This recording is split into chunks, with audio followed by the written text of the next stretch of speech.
Bejn is-7 u 28 ta' Ottubru tas-sena 2012, 262 isqof minn madwar id-dinja Kattolika iltaqgħu fil-Vatikan flimkien mal-Papa Benedittu XVI f'dak li huwa magħruf bħala Sinodu Ġenerali. Is-Sinodu tal-Isqfijiet twaqqaf mill-Papa Pawlu VI fil-15 ta' Settembru tal-1965 fuq xewqa tal-Padri Konċiljari li f'dawk il-jiem kienu bdew jiltaqgħu fir-raba' sessjoni tal-Konċilju Ekumeniku Vatikan II. Sinodu Ġenerali Ordinarju huwa magħmul minn rappreżentanza tal-Episkopat Kattoliku.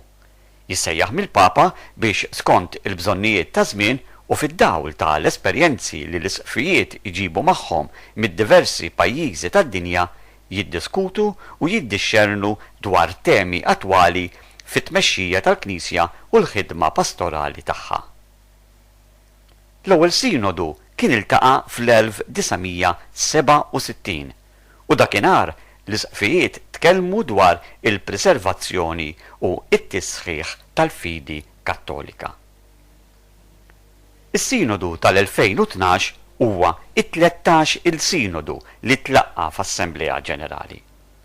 Iżda matul da żmien kien hemm oħrajn imsejħa f'assemblej speċjali minn kontinenti jew anke minn pajjiżi partikulari li jiltaqgħu dwar temi li jolqtu speċifikament lir-reġjuni rispettivi tagħhom.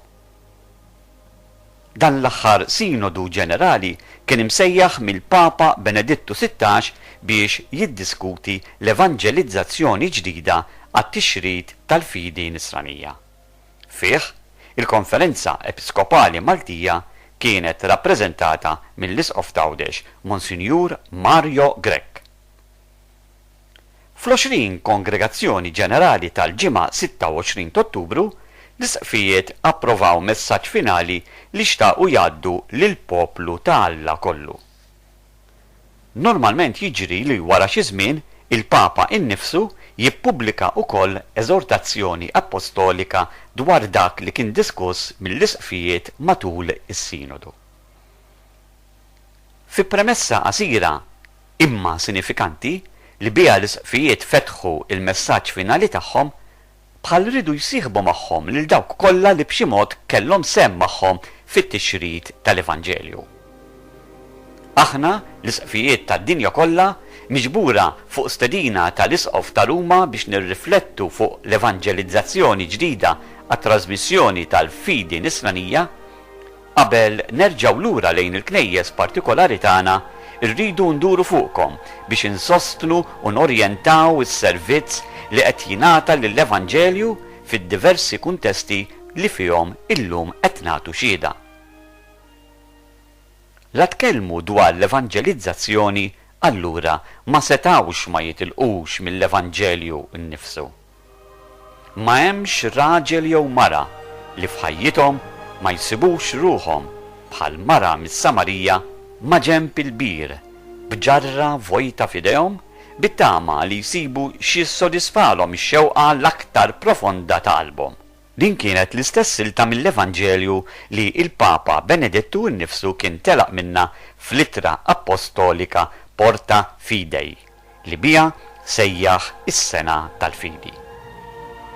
Il-bnedmin tal-lum għadhom jistgħu jħossu l-bżonn li jmorru ħdejn il-bir bħal għamlet il-mara Sammaritana biex jisimgħu lil Ġesu, jistedinhom jemmnu fih u jieħdu mill-ilma ħaj li joħroġ minnu. Imma quddiem dan l-għaġġ tal-bniedem, l-isqfijiet tas-Sinodu jinsistu li wieħed irid jiddixxerni biex jevita il-mijiet imdardra u biex ma jisfax vittma ta' delużjonijiet. L-urġenza li l-Knisja twassal il-bniedem ta' żmienna għand Ġesu tinsab fir-reġjuni kollha tad-dinja. Il-fidi qed tirriskja li tisfa' mitfija u għalhekk jeħtieġ li tkun imġedda. Dan ma jfissirx li għandna nibdew kollox mill-ġdid, imma li nidħlu iżjed bruħna u ġisimna fl-evanġelizzazzjoni u li ngħixu b'mod ġdid l-esperjenza komunitarja tal-fidi ta' tħabbira tal-Evanġelu. Dan L-isqfijiet tas-sinodu raw li jista' jinbeda biss fuq l-esperjenza tal-laqa personali tagħna ma' Kristu. Ngħidulkom b'konvinzjoni li l-fidi tissawwar fir-relazzjoni li nibnu ma' Ġesu. L-evanġelizzazzjoni ġdida tikkonsisti f'li nipproponu mill-ġdid lill-qalb u lill-moħħ il-ġmiel u n-novità dejjiema tal-laqa ma' Kristu. U dan irridu nagħmluh l-ewwel magħna infusna. L-istedina tal-isqfijiet sinodali hija biex aħna nikkontemplaw il-wiġġ ta' Kristu. Iddeskrivew il-Knisja bħala dak l-ispazju li Kristu offra biex nistgħu niltaqgħu miegħu. Għalhekk f'dalna kelma, il-mamudija, ġismu u demmu, is-sagrament tar-rikonċiljazzjoni, il-komunjoni li jimmera ta' Trinità u l-qawwa tal-Ispirtu li toħloq l-imħabba lejn kulħadd. Tkellmu wkoll dwar il-bżonn li niffurmaw komunitajiet akkoljenti fejn dawk li jħossuhom imwarba jsibu id-dar tagħhom. Tkellmu dwar il-ħtieġa li l-ġmiel tal-fidi jilma' b'mod partikolari fl-emejjel tal-liturġija mqazza, l-ewwel u qabel kollox fl-Ewkaristija ta' nhar ta' Ħadd. Tkellmu dwar urġenza li nkattru l-bjar u li lejhom nistiednu lil bnedmin jersqu għaċ-ċana ħalli nlaqqawhom ma' Ġesu.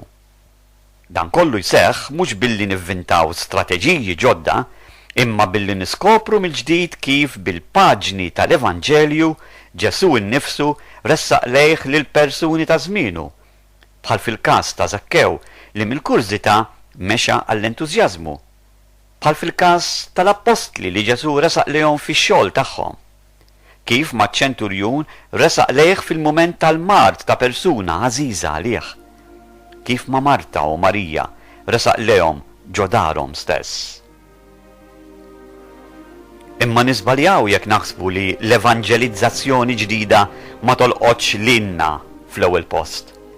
Jeħtieġ nikkonvertu lilna nfusna u nħallu li ninħakmu minn Kristu. Jeħtieġ li fil-faqar u d-ġufijiet tad-dixxipli ta' Ġesu, speċjalment tal-ministri tiegħu, aħna narfu il-vulnerabilità tagħna u d-dnubiet personali tagħna. Imma f'dan kollu imsaħħin ukoll biċ-ċertezza li l-ħażen mhux se jkollu qatt l-aħħar kelma, la fil-Knisja u lanqas fl-istorja tal-bniedem. Għalhekk ma nħossunix imbeżza mill-kundizzjonijiet ta' żmienna. F'suġġeriment pożittiv u prattiku, l-isqfijiet taw eżempji kif id-diffikultajiet ta' żmienna jistgħu jissarfu f'opportunitajiet. Il-globalizzazzjoni u l-emigrazzjoni joffru opportunità kbira għat-tixrid tal-Evanġelju. Kif is-sekolarizzazzjoni titlob mill-Knisja li tikkunsidra mill-ġdid il-preżenza tagħha fis-soċjetà mingħajr imma ma tirrinunzja għaliha. Kif il-forom ġodda ta' faqar jiftħu spazji ġodda għal karità. Kif fl-atejiżmu u l-anjostiċiżmu nistgħu nilmħu nostalġija tal-bniedem u stennija tiegħu għal tweġiba adekwata. Imma l-isqfijiet tas-sinodu il-post naturali tal-evanġelizzazzjoni jibqa' il-familja, bir-rwol speċjali tal-omm u r-responsabilità tal-missier.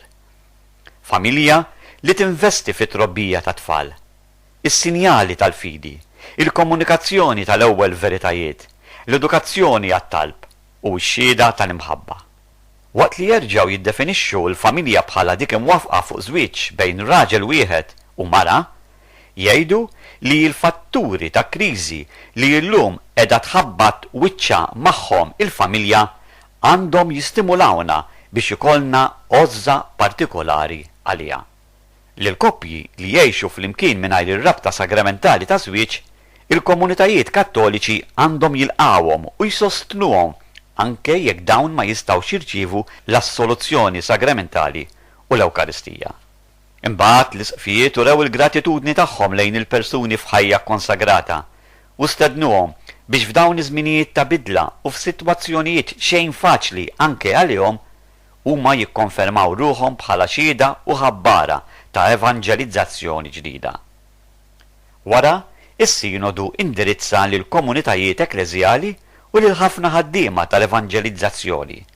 Fakkarhom li l-ħidma tal-evanġelizzazzjoni mhix missjoni ta' xi ħadd imma tal-komunitajiet ekleżjali bħala tali. Huwa fihom li hemm il-milja tal-istrumenti għall-laqgħa ma' Kristu. Fost dawn, il-parroċċa għandha r-rwol importanti li tkun il-preżenza tal-Knisja fit-territorju fejn jgħixu l-bnedmin.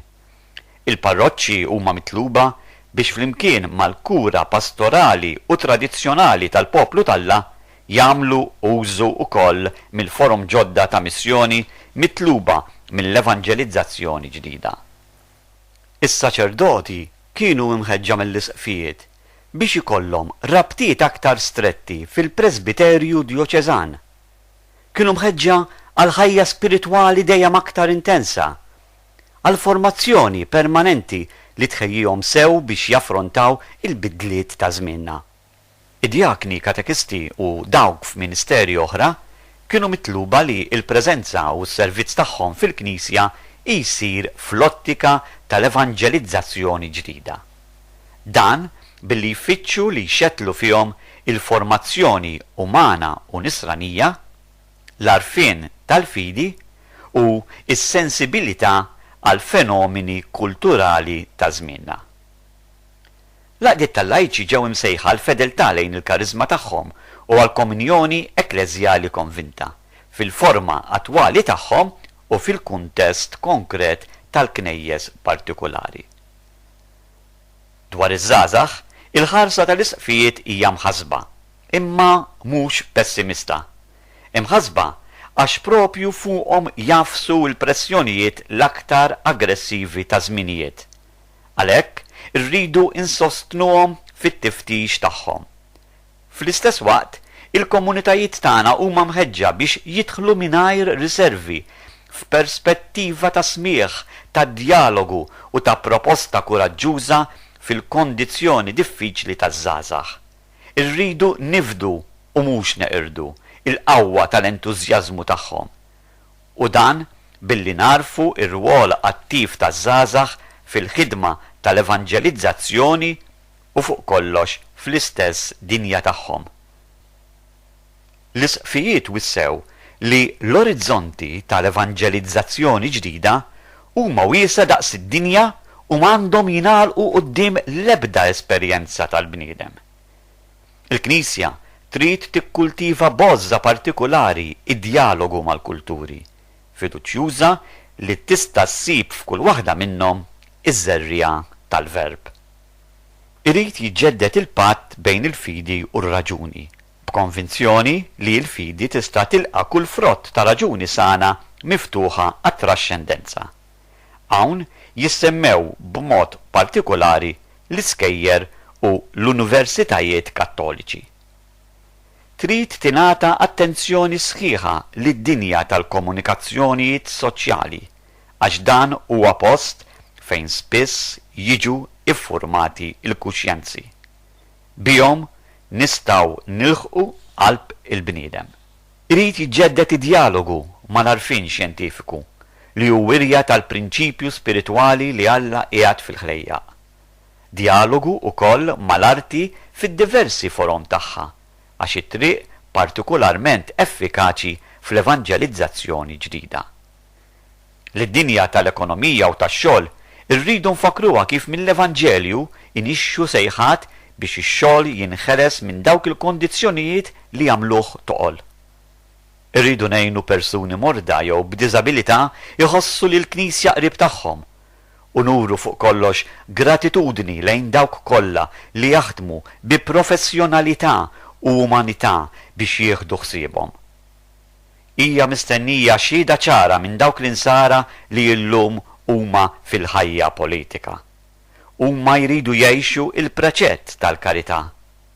Minnhom mitlub impenn ta' ħarsien diżinteressat u trasparenti tal-ġid komuni, f'rispett lejn id-dinjità sħiħa tal-persuna umana mit-tnissil tagħha sa tmiem naturali. Huma mitluba jħarsu l-familja imwaqfa fuq iż-żwieġ bejn raġel u mara. Għandhom jippromovu l-libertà edukattiva, il-promozzjoni tal-libertà reliġjuża u t-tneħħija ta' kawżi ta' inġustizzja, inugwaljanza, diskriminazzjoni, razziżmu, vjolenzi, ġuħ u gwerra. Fir-relazzjoni ma' reliġjonijiet oħra għandna nevanġelizzaw għax aħna konvinti mill-verità ta' Kristu u mhux kontra xi ħadd. Id-dialogu ma' reliġjonijiet għandu jkun kontribut għal paċi. Aħna l-koll qrib fit-talb u fil-fraternità lejn l-aħwa li qed ibatu. Fl-evanġelizzazzjoni ġdida kultant nistgħu anke nħossuna bħal f'deżert, imdawrin mill-perikli u neqsin minn kull punt ta' riferiment. Imma minn dan il-vojt nistgħu niskopru mill-ġdid il-ferħ tal-fidi, l-importanza vitali tagħha, għax huwa fid-deżert li niskopru l-valuri ta' dak li hu tassew essenzjali biex ngħixu. Lejn tmiem il-messaġġ tagħhom l-isqfijiet jagħtu żewġ espressjonijiet tal-ħajja tal-fidi li huma ta' rilevanza partikolari għax-xhieda tagħna fl-evanġelizzazzjoni l-ġdida. L-ewwel imagħmula mid-don u mill-esperjenza tal-kontemplazzjoni tal-misteru ta' Alla u bis-silenzju fit-talb. Is-simbolu ieħor ta' awtentiċità ta' evanġelizzazzjoni ġdida għandu il-wiċċ tal-fqir. Li noqogħdu qrib min ġie miġruħ mill-ħajja mhuwiex sempliċi eżerċizzju soċjali, imma huwa qabel xejn fatt spiritwali. Għax fil-wiċċ tal-fqir u rifless il-wiċċ ta' Kristu innifsu. Is-sinodu kellu messaġġ qasir ukoll għal kull waħda mill-knejjes fil-kontinenti differenti. Fl-aħħar l-isqfijiet għalqu l-messaġġ tagħhom billi raddew ħajr lill-Alla tal-esperjenza li jgħixu tul is-sinodu u fi kliem Marija fil-Magnificat urew iċ-ċertezza tagħhom li Alla mhux ser jonqos li jixħed ħarstu lejn iċ-ċokon tagħna biex juri l-qawwa ta' driegħu anke fi żminijietna u biex iqawwina fil-mixja tal-evanġelizzazzjoni ġdida. Il-messaġġ tal-isqfijiet jintemm b'dan il-kliem. Il-figura ta' Marija torjentana fil-mixja tagħna. Din il-mixja li fi kliem il-Papa Benedittu XVI tista' tidrinna bħal waħda fid-deżert nafu li rridu interquha billi nġorru magħna biss dak li hu essenzjali. Il-kumpanija ta' Ġesu, il-verità tal-kelma tiegħu, il-ħobs ewkaristiku li mantnina, il-fraternità tal-komunjoni ekleżjali u l-ħeġġa tal-karità. U bħalma flejl fid-deżert il-kwiekeb jixelu iżjed qawwija, hekk ukoll is-sema tul il-mixja tagħna jiddi bil-qawwa tad-dawl ta' Marija, kewba tal-evanġelizzazzjoni ġdida li f'idejha kollna fiduċja nafdaw ruħna.